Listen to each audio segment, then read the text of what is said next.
ফেরেশতা ও জ্ঞানীগণ, তিনি ন্যায় দ্বারা প্রতিষ্ঠিত। তিনি ছাড়া কোনো সত্য ইলাহ নেই। তিনি পরাক্রমশালী, প্রজ্ঞাময়। ১৯ নিশ্চয়ই আল্লাহর নিকট দিন হচ্ছে ইসলাম, আর যাদেরকে কিতাব দেয়া হয়েছে তাদের নিকট জ্ঞান আসার পরই তারা মতনৈক্য করেছে, পরস্পর বিদ্বেষবশত। আর যে ব্যক্তি আল্লাহর আয়াতসমূহের সাথে কুফুরি করে, নিশ্চয়ই আল্লাহ হিসাব গ্রহণে দ্রুত। ২০ যদি তারা তোমার সাথে বিতর্ক করে, তবে তুমি বলো, আমি আল্লাহর নিকট আত্মসমর্পণ করলাম এবং আমার অনুসারীরাও। আর যাদেরকে কিতাব দেয়া হয়েছে তাদেরকে এবং নিরক্ষরদেরকে বলো, তোমরা কি ইসলাম গ্রহণ করেছ? তখন যদি তারা ইসলাম গ্রহণ করে, তাহলে তারা অবশ্যই হিদায়েত প্রাপ্ত হবে।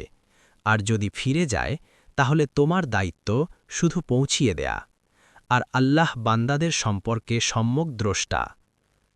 ২১ নিশ্চয়ই যারা আল্লাহর আয়াতসমূহের সাথে কুফুরি করে এবং অন্যায়ভাবে নবীদেরকে হত্যা করে, আর মানুষের মধ্য থেকে যারা ন্যায় পরায়ণতার নির্দেশ দেয় তাদেরকে হত্যা করে, তুমি তাদেরকে যন্ত্রণাদায়ক আযাবের সুসংবাদ দাও।